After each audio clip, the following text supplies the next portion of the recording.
everyone. My name is Alison Dennis. I serve as Executive Director for the Sitka Center for Art and Ecology. Thank you to all of our generous sponsors and foundations who make our work possible, including the Harold and Arlene Schnitzer Care Foundation and Jordan Schnitzer, the James F. and Marion L. Miller Foundation, Oregon Community Foundation, the Robert and Mercedes Eichholz Foundation, Oregon Arts Commission, Oregon Cultural Trust, Explore Lincoln City, Kinsman Foundation, Roundhouse Foundation, Framing Resource, Brian Potter Design, Park Lane Suites, and Silkstone Wines. We want to thank Sitka's co-founders, Jane and Frank Boyden, for their evergreen inspiration, and Sitka's board of directors, Ryan, Jennifer, Gail, Dan, Ruth, Elizabeth, Allen, and Peg, for their present-day leadership through a challenging time for all arts organizations. And to my colleagues on the Sitka team, Tamara, Nancy, Nicola, Lisa, Bob, Katie, and Liana, for making it all happen. And speaking of Liana Perry, 1 week from today, mark your calendars, we have a special online event when Liana Perry, our Youth Arts Program Coordinator, will be leading a free 1 hour-long art workshop on muralism, the Mexican muralist movement, and how to design your own mural. This workshop is free for all ages, and it's especially intended for adults in the Sitka community to get a firsthand sneak peek, both at how online learning has been working in area grade schools, and for you to experience the quality of art education and exploration that your financial support of Sitka is now helping fund through our new youth arts program. So all ages are welcome to come and have that 1 hour experience with Liana. That's a week from today at the same time, and you can register online through our sitkacenter.org events page. Today is also the second day of our in-person workshop season. So we are vaccinated and we are open, and it is so wonderful to have people back on our campus, exploring nature and making art together. The season is filling fast, but just coming up, we do still have a few slots for a workshop called The Fluid Beauty of Alcohol Ink on ceramic tile. That's with Angela Granger. It's a 1-day workshop on campus next week on June 10, as well as tide lines, cold wax and oil collage with Ruth Armitage. That's a 4-day long intensive workshop, and it's June 14th through 17th. Our full schedule and vaccination requirement information is available online at sitkacenter.org. For those of you who are participating live with us on Zoom today, if you have questions or comments for our guest artists, please do share them using the Q&A feature on your Zoom menu, and I will do my best to read questions out loud, either weaving them in or at the end of their presentation time as time allows. And if you are here on the coast or headed to the coast tomorrow evening, the artists I'm about to introduce will be present at the JDC Fine Art Gallery in Gleneden Beach from 5 p.m. to 8 p.m. tomorrow, when their show, All That Remains, opens to first that pre-show and then the public. Gallery director and one of Sitka's newest board members, Jennifer DiCarlo, is also joining in a bit in the conversation tonight, I think, or maybe she'll just be trying to crack up our guest speakers in the gallery background. It's going to be a fun talk. And now it's my pleasure to introduce our guests. Paul Turounet received his MFA in photography from the Yale University School of Art in 1995. He has been awarded a Fulbright Fellowship and 2 grants from the Transborder Institute.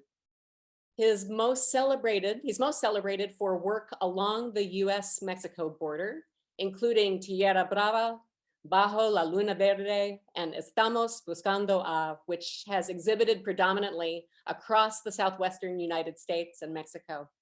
Related handmade artist books have been recognized by the Humble Arts Foundation, Paris Photo Aperture Foundation, and the New York Times. Brian Benfer earned an MFA from Rutgers University in 2003. Benfer's interests root in physical memory and psychological residue objects reveal when contemplated. His work has exhibited widely across the US, from Seattle to Houston, Minneapolis to Providence, and internationally in Lithuania, and has been the subject of notable press, particularly for work in clay. This is his first show with JDC Fine Art.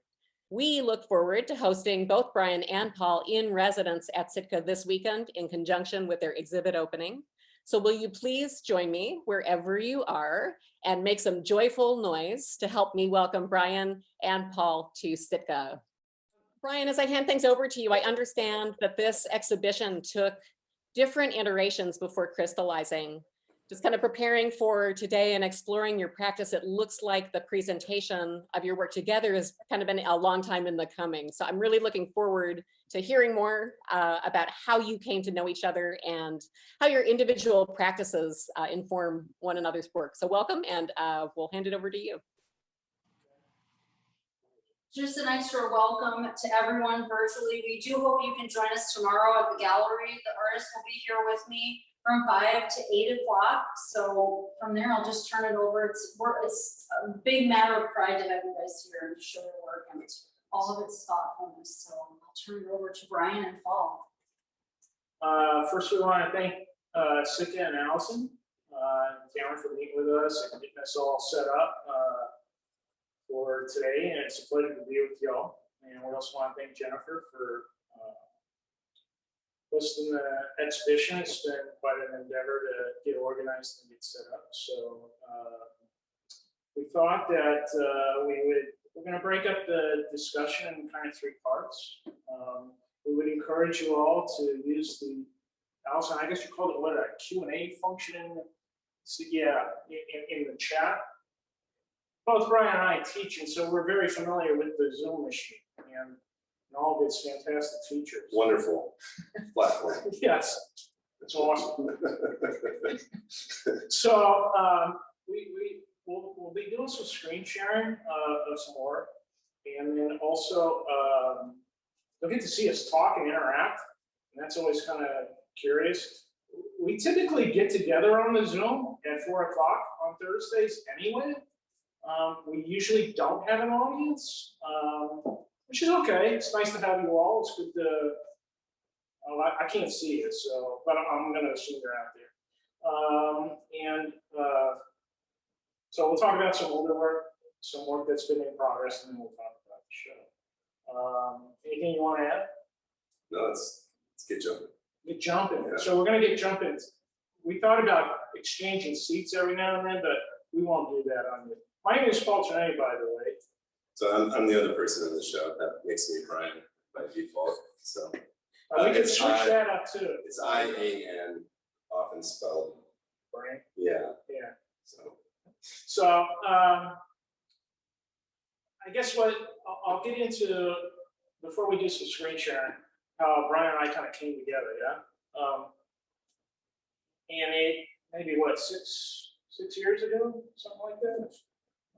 Both Brian and I teach, right? So we met through academia first and teaching, and based on the work that we were producing, we just kind of, those times when you meet somebody and you hit it off, right? And you have shared sensibilities, shared interests, shared sense of humor. We both went to grad school on the East Coast. Somehow we've landed in San Diego. I think both of us have realized that East Coast education is awesome until you're in Southern California. Because of the way we think about art, the way we talk about it, the way we approach it. There's an intensity to it that is very different than the laid back Southern California culture. So, anything you want to add to that? No. Sometimes it talks. So I tell you what, we'll go ahead and do it. We'll share the screen, and we'll start showing some images. So I think initially what brought Brian and myself together was for 20 years' time after grad school, I was photographing on the U.S.-Mexico border, specifically in Mexico. I wouldn't photograph on the U.S. side. And with my Fulbright fellowship, traveled for a year plus from Matamoros to Tijuana, just documenting what the culture and life was like. And then when I moved to San Diego in 2000, and I had intentionally avoided photographing migrants. And so I started photographing migrants and putting them on pieces of steel and installing them on site. And I think for myself, it was a case of challenging my work. And I think for both of us, the initial work and I think this initial jumping off point for how we met, how we started talking about things and thinking about things was that there was a challenging of sensibilities on our part in terms of how we approached our practice, how we thought about our practice, the kinds of materials we were using, and how we were placing our work within context. So, yeah. Yeah. You want to add to that?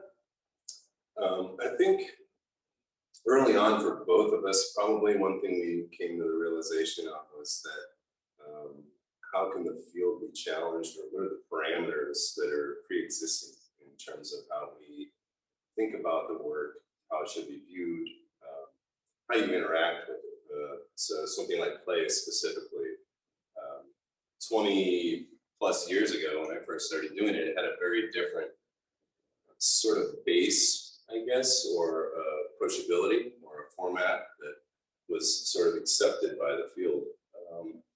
And so moving outside of that, you sort of ostracize yourself from that field, but you kind of open yourself up more to a larger conversation, which is something I was really interested in. How do we take this notion of the vessel as a very generic sort of term and open that up to create environments and spaces and these sort of activities, performances essentially, with a lot of the work. And I think that's another variable that our work shares, is sort of taking the context maybe outside of what it would typically be. Yeah, I think that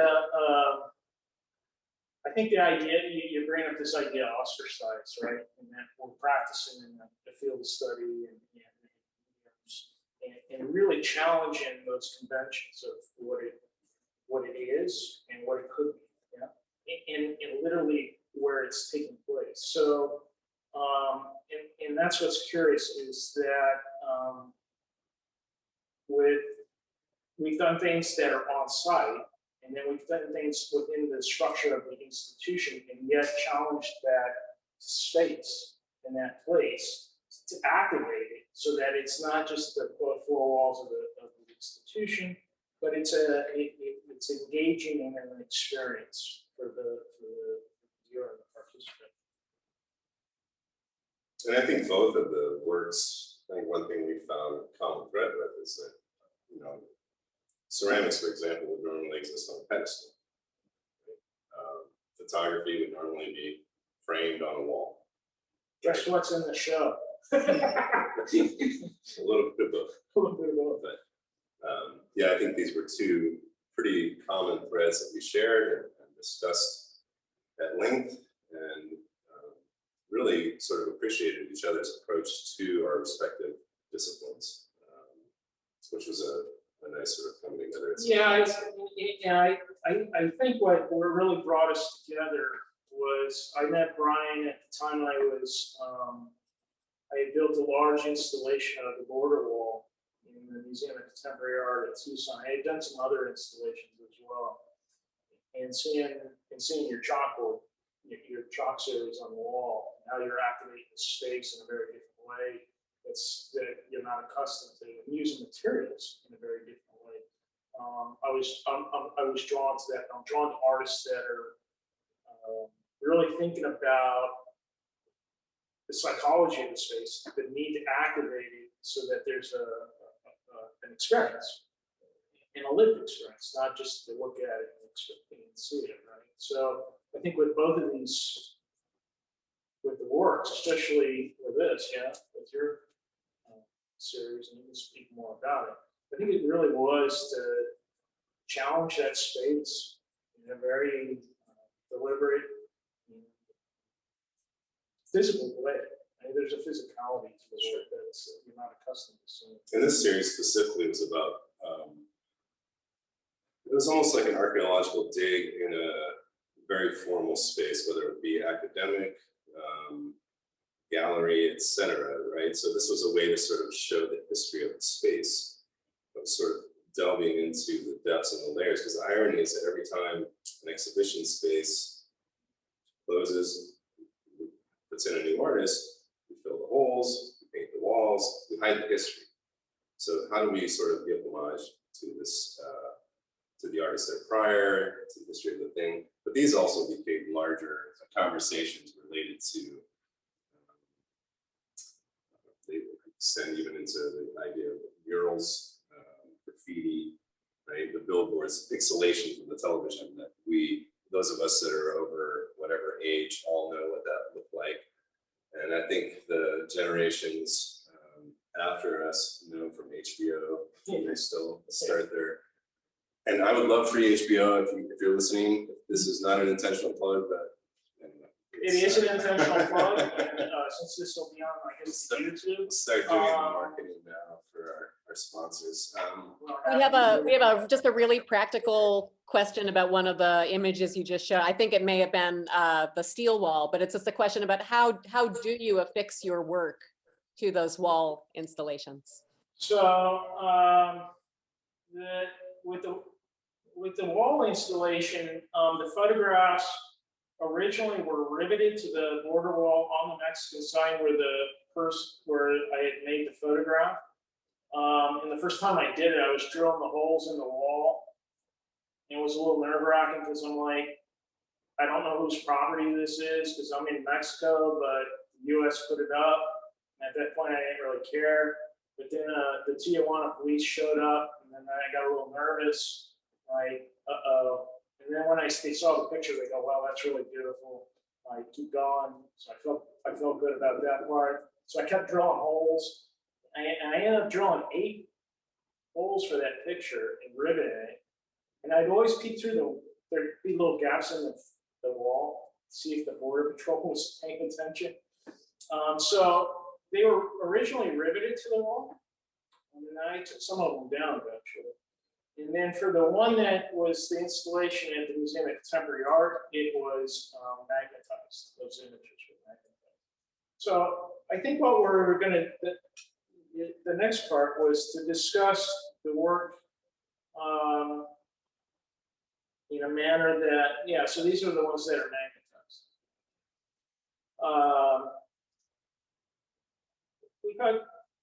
Are there any more questions before we proceed? No? We'll talk about Brian's too, the marks. You want to talk about your marks? The rubbings. I think that's interesting, the way you did the material. Yeah, I mean, the irony with these large the chalkboard installations or the series was that the whole conversation and dialogue is based around ceramics, yet they are never sort of embraced by that group because they're so foreign to it. They're site specific, they're impermanent, this sort of ephemeral. And you know, again, 20 years ago, it was a very different scenario within the field. Now there are a lot of young people making great work, doing impermanent work and things that are very different. Again, very different from what, you know, I grew up, quote unquote, with in the field. But I thought it was just interesting to sort of speak to, because I kept getting these references to like paintings from Lascaux and some of these other things, but also the physicality of actually making this piece on the wall. It's almost like telling a story or writing. And sort of, I think that's another thing that we lack in the field. And a lot of them do, frankly, a lot of craft-based fields. We don't really have a dialogue or much of a conversation quite often. The work speaks for itself. That's the environment I grew up in, which is great. I mean, it's a separate thing, but then we have this different dynamic now happening where, you know, once you go through academia, you become this, there becomes expectations to a certain extent to, which is an interesting conversation that we go off on because we are a little different in terms of sometimes people just want to see the work, they don't want to hear the babble. If you have to hear the thing, but you can't engage in the work, that's somewhat problematic. And there has to be this sort of nice, right, synergy. Well, there needs to be, and I think this is something we kind of share. Yeah? For sure. Right. First and foremost, the work needs to be visually engaging. It needs to be a reason to look at it, that we want we're drawn to the aesthetic and technical qualities of the object itself, whether it's a photographic print, an installation, or a sculptural work.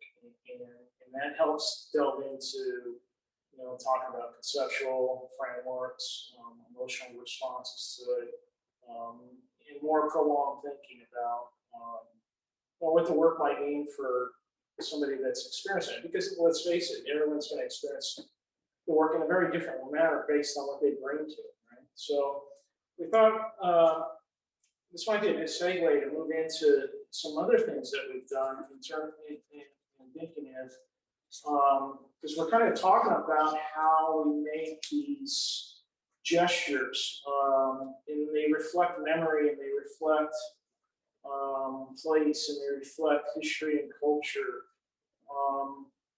Everything that we do, whether it's a photograph or a sculpture, or an installation, or some kind of object, there is that touch of the mark in what's left by each of us. So maybe you can elaborate a little more on. Yeah, I mean, the indexical mark, this sort of notion of, and then a lot of the disciplines, they really sort of rely heavily on this idea of the hand, or the visibility of that. So we think sort of about this mark and mark making in terms of creating work. And so for us, some of these things become essentially just markers, right? They mark this moment in time. They become the essence of whatever that activity is, or the history of it, without this contrived, overly heavy-handed approach to it. Well, I think what's interesting is you want to, maybe we can look at the previous image, because maybe give it a little background information, because I do think it's important for this. Well, so this was done in a residency program in the Baltics in Latvia. And anytime that I'm working in a sort of site-specific environment, or in a place, I do as much research on the place as possible.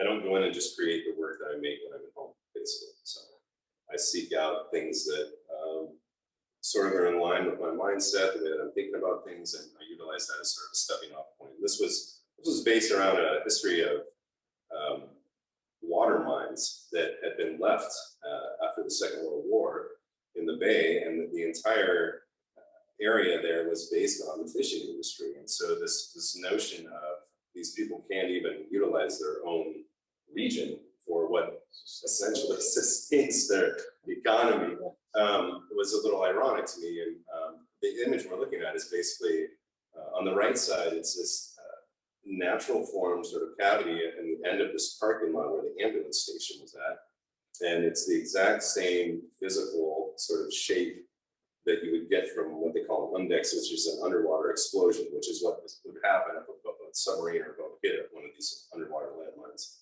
And I found it really interesting, and I thought it would be interesting to sort of pay homage to that and sort of flip it and give it the other perspective, or the other side of what would that look like if it were reversed, thinking about the history of that, sort of bringing attention to that and marrying the two together.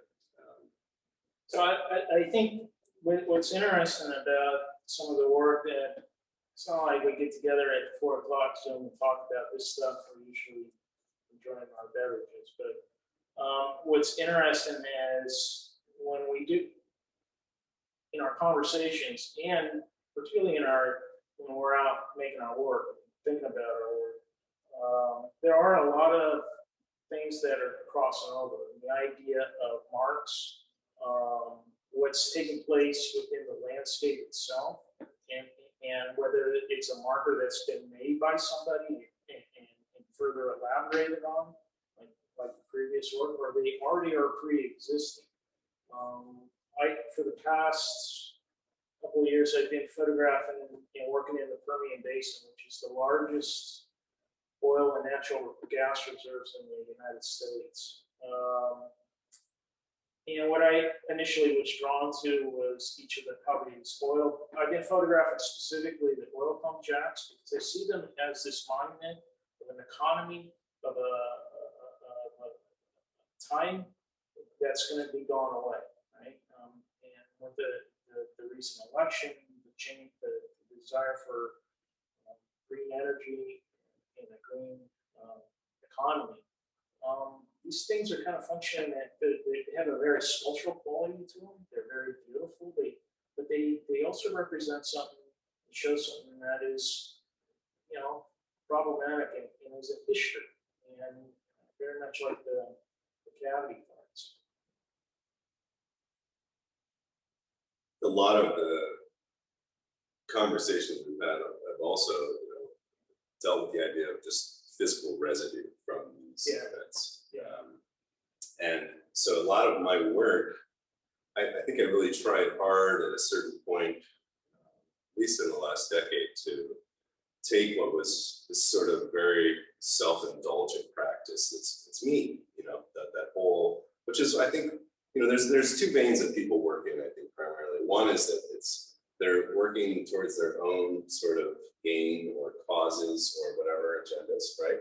And the other is that they're sort of highlighting other people or other events or other scenarios. And so I've worked with different series like this one specifically, where I basically take remnants from my friends' studios or my peers' environments, and I utilize these as finished pieces, essentially. I used to hand out work boards to my students at the beginning of every class when it would start every semester, and then at the end of the semester, pick up the boards and use these as sort of markers of our conversations throughout the semester. Right? The physicality of whatever they're doing is giving us this information, this visual information, but the board is supposed to be a larger, it's supposed to encompass more of this conversation that we had throughout the 16 weeks, throughout the 100 hours, throughout it's the minutiae, it's the thing that we're not conscious of, that's important to me. It's these things that we don't register consciously in the front of the brain that we're really judged by. I mean, we watch the news. When we look at the highlights and the tragedies, this is what's in the news. All the middle stuff, the good stuff. And a lot of that's really important stuff. We're not even conscious of it, right? Because it sits there in that space, and the news doesn't talk about it because it's not important, because it doesn't hit one of those two tags, right? On either sides. And so for me, there's a couple different series that I've been working through sort of related to this. And some of them are more personal, but for the most part, I'm trying to engage in this larger conversation with others and how that encompasses my work as well. So. I think what's interesting about these last 3 slides in the imagery is Brian's bringing up these marks of the in-between, and that there's an attentiveness to these gestures, right? And these marks that reveal quite a bit of larger contextual information that makes it particularly interesting. The idea that in each of these 3, you see the marks abstracted, yet they're pretty poignant in what they're showing us, whether it be the marks of students or colleagues on these tabletops, on those formal qualities, or in this case, these are fracking ponds, where when they're drilling for natural gas and oil, they pump water into the fissures of the shale, they pump it back out. And there's all these chemicals to help break up the shale so that they can find the natural gas and the oil. They have to pump all that stuff back out, and they put them in these what are called evaporation ponds. I call them fracking ponds because they're literally disgusting, because they contain every toxic thing possible that you can imagine. And yet there's an inherent beauty of each of these little gestures of oil and water and chemicals and colors. And I think with each of us, we're using these formal qualities, these details, to talk about that larger context, the news in between. I think too, part of it is I've gotten asked over the years, oh, it's almost like it's too easy. And my thought is like, well, why are you working so hard? Why aren't you more conscious of what's going on around you? Like, look, good work good, whatever. It doesn't necessarily mean you have to sit there and beat yourself up over it for X amount of time. That's a different thing. Like if this is work about suffering and endurance and all of that, and there is work like that, and it's great. But I think being attentive to things and being able to pick those out and say, oh, actually, stopping yourself, right? The old conversation is like with the 1-2 with the work, like the 2 is too much sometimes. That part of that is being attentive to your process, your practice, your materials, and how they're informing and how you're interacting with them. And I think for you, especially, the idea of staging these environments, like, and that's very different from what I mean. But timing is everything. It's kind of like, right? I think for both of us, everything's constructed, it's been created. The notion that in many ways we're both out in the field, and then we're bringing it back into our studios and our environment, and rethinking it, and working through it. And I would agree, this is not about how hard you're working, other than hopefully your brain's working at a pretty good capacity, thinking through all these things, and asking the questions of yourself of what's going on and how is it coming together. I tend to talk to students particularly, but just people in general. Listen, art making is it's a connection of what's going on with your eyes, what's in your mind, really what's in your heart. And how can you connect those three things with all of these things that are at our disposal, whether they're found objects, they're pre-existing, we appropriate them and suddenly we become the author of them, or we see them, right? And we just know that, oh, that's important, that's interesting. There's an intellectual and emotional connection to it. And this needs to be seen within the context that we're making. I think that's what's important. So maybe we'll get into the show, yeah? The work that's in the show. Sorry, it's going to be very different. Yeah. Yeah, I mean, in terms of the found object thing, I think that I vacillate between whether that's really, for me, what the work in this show is about, or how much it's more about recontextualizing the object. So I sort of go back and forth. But the work itself is really based around this notion that in this specific show, I created all the pedestals out of ceramic.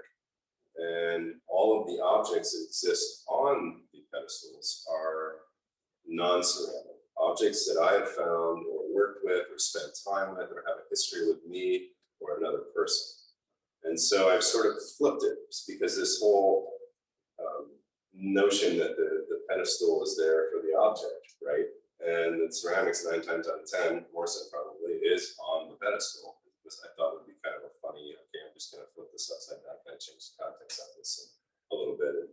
And also, one thing I don't think I mentioned is that I'm actually a sculptor, and I have an MFA in sculpture, not in ceramics, but I've always sort of dabbled in clay and been in that conversation and dialogue, in part because I feel like it has a lot more room to grow and expand and be explored than sculpture. I mean, sculptors have done everything forever, but I'm referencing this only because I'm going back to the whole notion of the pedestal or doing away with the pedestal.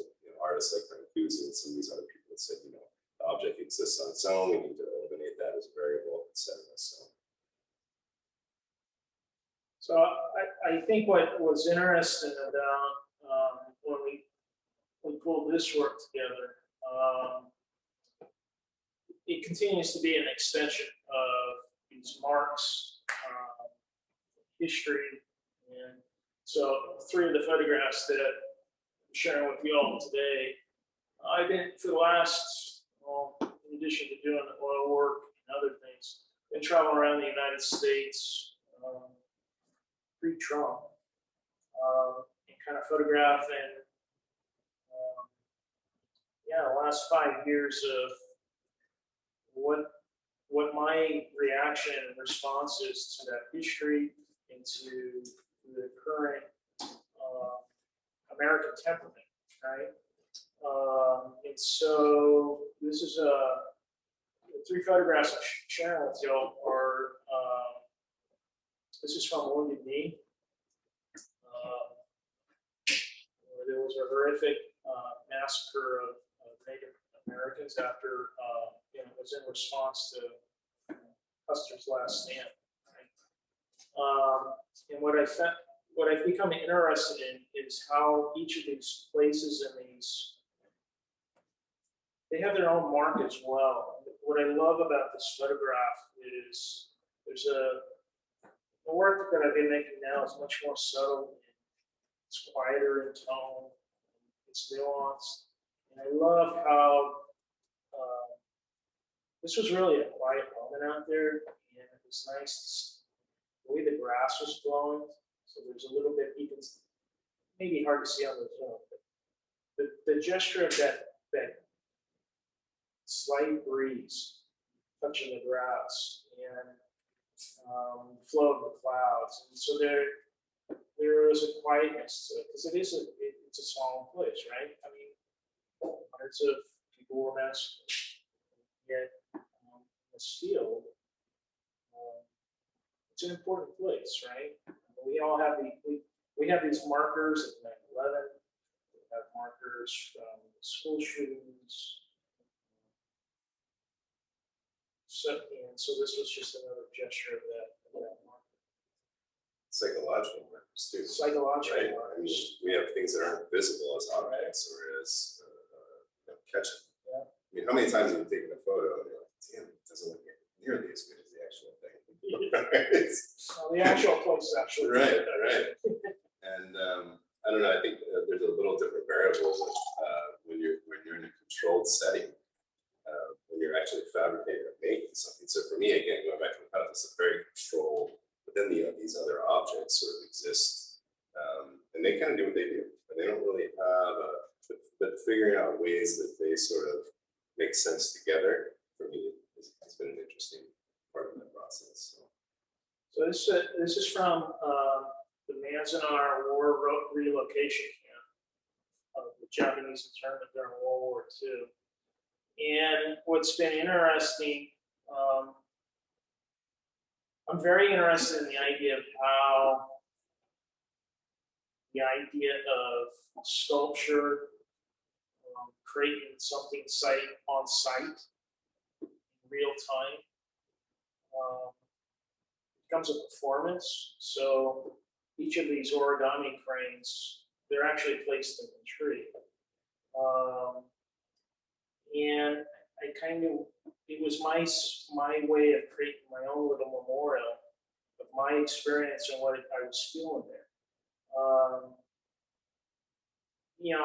It's in the Eastern Sierra Mountains, and it's a very quiet place, and because it's right up it's right up against the mountains.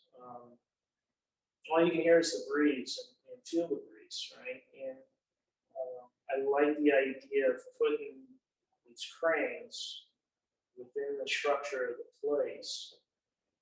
So it's very similar, when you're in the studio, you're creating a pedestal and you're putting the work on it and thinking about it. I saw that I become much more interested, and I think this comes out of knowing.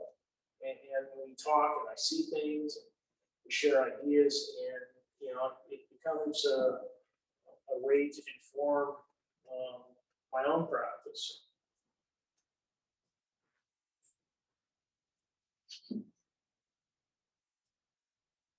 Yeah, I think when we get into the whole conversation, there's definitely things that are monumental, right? So another thing that I love playing with my work, and always have, is the notion of monumentality, which is something that I speak of, I guess, when teaching more than anything. But it's always interesting when somebody sees an image of a specific piece and then they see it in person, and unless there's something there, so it gives us an indication of that scale. It's really like, this could be, you could drive your car up next to this hypothetically, right? And it's going to hit at the top of medicine. I mean, right? I mean, so, and I think for me, the moments in the studio are sitting with these things and thinking, wow, like this has this presence, this has this really interesting dynamic, and the relationship makes sense, and you know, going from there. I think for it's interesting how both of us are kind of, there is a harmony in how we're thinking about things, and they do take place within the film, probably more so for me because of what I'm interested in looking at, the act of photography itself, how it functions as a collision of time and memory, psychology. You know, the photograph captures a very still moment that is at the same time, the moment it's made, it's historical, it's the past, right? And so this an image from this is the murder site of Philadelphia, Mississippi. It's 3 civil rights workers were killed. And typically when I go to a location that I'm interested in, that I'm drawn to, I do my research, because I think that's important to kind of understand. But I also allow, I think you do this with your work as well, right? There's an openness to let things kind of happen and allow that real-time interpretation to take place. There's a certain trust with that. And this is directly relevant to the Sitka Center too, in the way that, I mean, artists that would potentially come and send proposals, right? I'm sure that process, I actually am an advisor for a residency in Latvia. So I understand that notion of, okay, is this person going to be able to come and like, figure it out? And sometimes it doesn't work out. But this is a part of the process. And it's nice to be in a position where you have that flexibility, where you kind of say, you know, in the command, here's what I'm going to try. I'm not quite sure what exactly, I don't even know what exactly is going to come out of it. And having people that believe in that, trust you, give you the opportunity to potentially fail, which is a huge part of this also, by the way, right? So let's please like make note of that.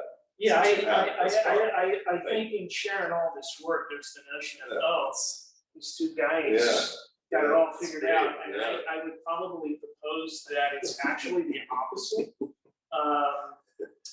which is probably why we have our Thursdays at 4. Because it's the thinking of the work and engagement with the work, physicality with the work. It's the process and the practice of it. That's what, and it only does this. It only opens the door to a possibility. It does not, it's not something that's resolved. Even though each work seems finished, yeah, for that moment, right? But then you move on to the next thing. And that, you know, it's this constant cycle, it's this constant circle. So I think a lot of these things that that we've made, kind of interesting. They've gone through their ebbs and flows. Whether it's the idea's not coming together, it's not as clear, materials aren't working together the way we like. Self-doubt, right? Questioning, is this what I should be doing? You know, Brian brings up the expectations of, you go to grad school and you did this stuff and you put up an MFA show and it's like, congratulations, you got a piece of paper and that's what you're supposed to do now. And it's like, yeah, I guess, and that's okay. There's nothing wrong with that. I think we come from the ilk of, that was nice, but now what, right? And to challenge it and to really try to push yourselves. And I think it's that training, it's that thinking, it's being around like-minded people that are thinking like that, that keeps it fresh. And so that, you know, the trials, and the failures, you know, they do lead to successes. Yeah, I mean, it's a practice, right? Yeah. And I think there's different levels of rigor. I think there's different formats of working. I think there's I'm going to make 50 of these things, and hopefully, I'm hoping for the person person that's making the 50, that they'll edit, and there's one or two that actually work. Yeah. Right? Well, all right. I mean, how many photographs do you take and, you know, and not? I have more uninteresting photographs than photographs that are worth looking at. That's the beauty of it all, right? No different than a painter who's sketching away, or anyone for that matter, right? I'm sure you've gone through a lot of trials and tribulations. Each time you're making something, you're learning, going, yeah, I need to do this the next time around, or do this the next time around. So But that's also a way of working. I mean, there's the people that say, Yeah. I'm going to take 100 photographs, and I'm going to go after, at the end of the day, I'm going to pick the winners. Yeah. And so this becomes an aesthetic and a selective process. It's something outside of just like, I'm going on and documenting. I think there's a criticality to both our works that, and I think that's what draws us together is, I'm not gonna speak for you, I'm pretty hard on myself. All your photos aren't good. Thank you, I appreciate it. I've heard that before, right? Which is okay. You know, I think first and foremost, I make the work for myself. It's nice to be in a gallery and share work, and I appreciate Jeff being supportive. I think it's hard to find people that are going to be in your corner. And particularly in your corner, you know, I make work about kind of some serious stuff. It's heavy. Yeah, I guess I probably should relax a little. Instead of Thursdays at 4, it should be Monday through Friday at 4. And then there's the weekend, right? So I think there's a criticality For sure. to the way we see things and the way we think about things. I think that's important. Paul and Brian, I've got a few questions if you want to field some. Awesome. Great. This is a technical question for Brian. It looks like some of your pieces are wood fired. Do you work with a team and fire an Anagama kiln? None of the pieces in this show are wood fired, but yes, I do have a background in that I have built and fired extensively kilns with net fire, wood fired Anagamas, etc. Yeah. And then I guess this is a more professorial question. Do either of you have feelings about Ann Wilson's from the Chicago Art Institute sloppy craft idea of connecting the realms of conceptual and art and fine art craft? Did this idea have any influence on your content or your process? I'm not sure if you're familiar with that. I'm not. The sloppy craft movement, I think, sort of allowed. So right where you put this is. Yeah, I've never been a fan of the whole sloppy craft thing, though. I do think that it enabled Give a little bit. just getting rid of to dumb it down. Yeah, that's not good. Sorry. I think. Well, I mean, I think. I get it. I come from the mindset and the school of thought where you learn the rules before you break them. That's what I did. I think it's very important to, as somebody that works in a field that's Sitka, for example, you have an extensive printmaking, right, thing. So printmaking, you know, I think I saw Patty was there, or she knew some other people that aren't printmakers, right, but people that I know. And you know, you need people, you need technicians, right? I mean, we think of some of these other ceramics, some of the best ceramic work. I shouldn't say that. Some of the work that's gotten the most acclaim that was ceramic was made by non-ceramic people, and they were making the work with technicians that were helping them to create and finish and sort of produce this stuff, which is really because frankly you need that. You need time with it to understand the process to have any success. But I believe that I'm kind of that old school mentality where the material informs you, and I feel that's a really important thing because you start to have this relationship with it. And I studied with the people that said you need to make 10,000 pots until you understand the pot. Amina was asked once why his tea bowls cost so much, and he said it's not the 2 minutes it took me to make the tea bowl. It was the 50 years I've been working making the tea bowl. I butchered that quote for all of you that are going to watch this down the road, but you get the gist. The notion of, I would agree with you that you need to know your materials. And you need to spend a lot of time working with them. And it doesn't matter if it's the camera, knowing how to make a print, why the print should look the way it should, and then you challenge those conventions. The idea of, I guess it's just, let's not worry about technique. I think for me, it's important that any technical execution, the technical execution is informing the conceptual framework. Just for me, it is. So why are you using these materials? Why are you thinking of it this way? Why are you making it this way? And to have some grounding in that and understand that, that's going to inform the work. For myself, and I don't know if you want to call it old school or new school, whatever, it doesn't matter. You're an informed artist, you're an informed maker. That would be like somebody, let's just throw words on a piece of paper and boom, I got a poem, right? No, you have command of the language, you understand what the words and the relationships of things. I mean, it's the same issue with art school, in my opinion. Yeah.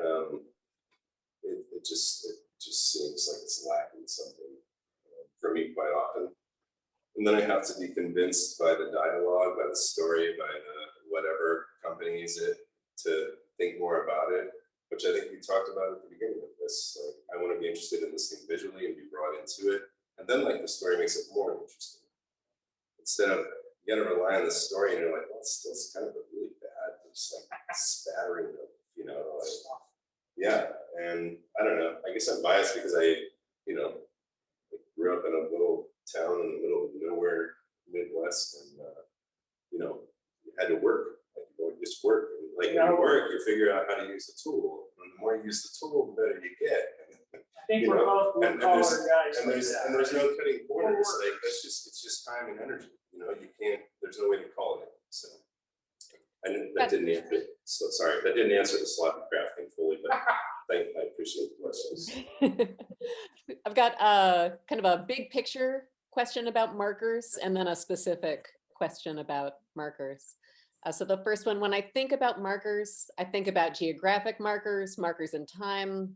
You talked about psychological markers, callings for reflection. Do you consider the emotion that you are trying to evoke at these markers as personal, universal, or more the connection between the one and the other?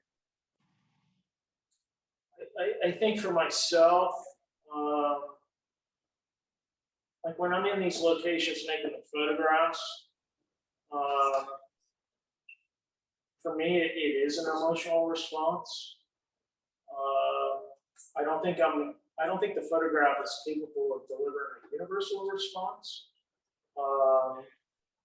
But you try to get close to create something that will elicit a response that has an emotional sensibility to it. So I think for me, the idea of the marker, it really is, how can I connect how I'm creating and making something with the location itself. I lost my guess.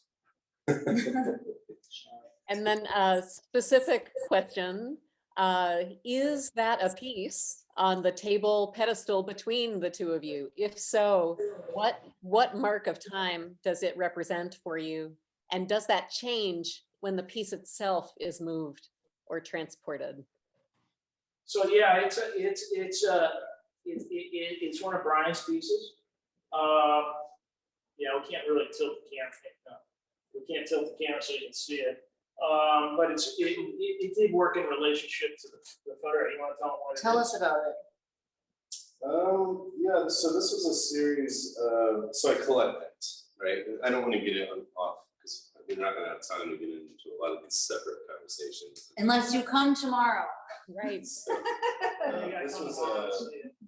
this was a series of bones that I collected when I moved to Seattle, when I was digging up an area to make a garden in. And come to find out through through different anatomical information. They're a series of bones from a possum or opossum, or depending on what region you're from, right?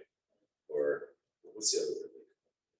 Anyway, yeah. So yeah, it's sort of trying, and this is kind of a little heavy-handed, and it's separate from the other work.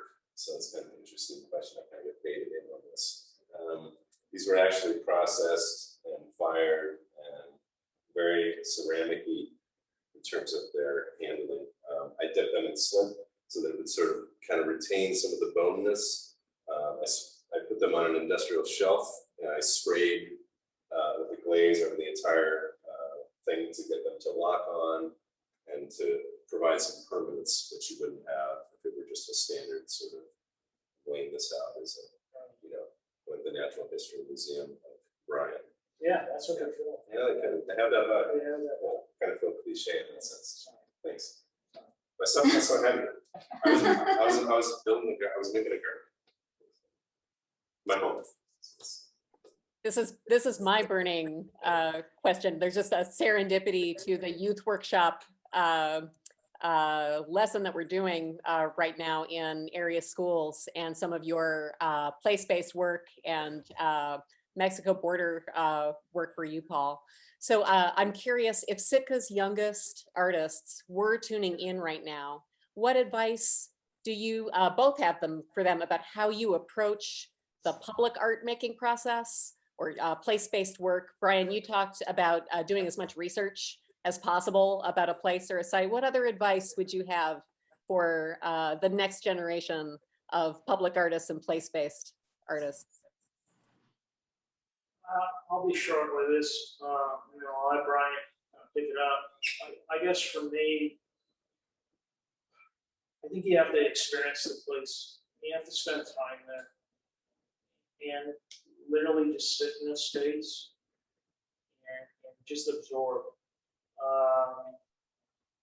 And not really think about, I got to make something here, I got to do something, but try to allow the environment, the atmosphere, and then envelop you, and you absorb it. I think for when I go to, even when I'm out photographing, it's not like I get out and go, cool, I'm making pictures right now. I walk around quite a bit. I'll sit down and just kind of look around. I'll look at things from different perspectives. I'll go climbing around and things. So I would encourage our emerging young artists to feel the space, feel that place, and get dirty, which is okay, get wet, right? Maybe climb a tree, and just kind of look at things in a different way, and then try to tap into what it means or what you're thinking about. So it probably wouldn't hurt to jot down some notes, just some little phrases, some little words of what you see, what you feel, what you think. Yeah, I think that's probably the biggest thing for me, is to be attentive. But I mean, I think that's what we do with our work already. So, I mean, it doesn't really matter what this thing becomes or what you're using as your, your material. I think that's because there are the people that just come in with their agenda. They're like, I'm going to talk about this, they're going to like throw that up and it's going to be up and they're going to keep doing that. And that's great. But I think responding to the environment is key. I also think you need to not think that you need to know that there's not anything formulaic to anything that happens with any of this, right? And a lot of this, you have to just keep doing it, right? Because it's about, I think continuing to work. I think it's important to let it be organic. And I think it's important to know that this is a larger thing, that don't look at that project that you're doing as the end all be all. Yeah. Everybody always wants to make work and have it be the book, right? So think of it as like the word in the sentence becomes the paragraph becomes the chapter eventually you're building. This is a slow, steady thing. It's all good stuff. Let it be what it is at the time. And and especially if you're in the site, who knows what comes of it. Maybe it's something in writing, pen and paper. Maybe it's something that you sketching and drawing, or you're fiddling around in the place and you see some objects and you start doing something with them. I think allowing that just organic, losing control, right? And kind of just letting it be is something I would advise. Don't not do it because your friends say it's weird. Yeah. Definitely do it. One of many things I love in what you're saying is there's a real advocacy for time and not knowing and spending time where you're not actually doing the sorts of prove you're doing something activities that school tends to celebrate. And so I really appreciate you putting words to that part of the creative process for young artists. There's some thanks streaming in. I think maybe let's just close on this question for each of you to respond to. How do you challenge each other the most? Or maybe it's the flip. How does the other challenge you the most? We are, yeah, I think it's based on Thursdays at 4. And how far along are we at 5:30? I think it's interesting to get to a point with somebody. I mean, you know, you have peers that you can trust, and I don't know if I don't think it's a conscious, hey, you know, challenge sort of thing. I think it's more, we're comfortable enough in our relationships that we can say this doesn't seem to be working, or have you rethought maybe why, or maybe this should be a whatever, and I think, I mean, we all do this when we establish relationships with our peers, because when you're, let's call us professionals, when you get out of school, when you don't have anybody around, right? You have a network of people that you trust to give feedback, and you know, whether it's you know, a gallerist, a colleague at an institution, a peer, the guy that works on your car, or gal that works on your car, right? I get information from all kinds of different places, and I think it's more of a personality thing for me, and I think being at a level with people where you can just be honest, and that's, you know, that's a good way to keep a few friends. It's just speak your mind. Well, that's why we fit real well in Yeah, Southern California. That's good. No, I think it's important that I think you have to be comfortable and trusting. When you bring up the word trust, what that really means is you want to hear what they have to say, unfiltered, right? No barriers on it. You know, you know, if this isn't working, it's not like, hey Brian, is this working or not? No, it's, you know, I'm working on this. It's more like, what are you doing? Yeah, it's like, what are you doing? And it's like, I don't know what I'm doing. You're not saying anything new here, fella. You know, but there's also those moments where, and I think it's more unspoken, because there's a respect for the work. And it's not like I need to go to Brian and go, gee, Brian, you're such a great artist. I really love what this is doing. You know, when I look at the work and I'm engaging with the work, and I'm spending time with the work, I think that's communicating where it's at. And if something does come up and be said, then it gets said, right? Absolutely. There are more thanks streaming in to both of you for sharing your art and your collaboration and your good art stories. So Paul and Brian, thank you for letting the Sitka community crash your Thursdays at 4 tradition. If you haven't gotten enough, Fridays at 5 at the gallery tomorrow, you're welcome to meet the artists and see the show in person. Jennifer, thanks for bringing in us inside your gallery. And with that, we'll say goodnight. Thanks everyone for participating. Stay safe and healthy and happy out there. We can't wait to see you on campus at Sitka this weekend. Paul and Brian and everyone soon. Good night.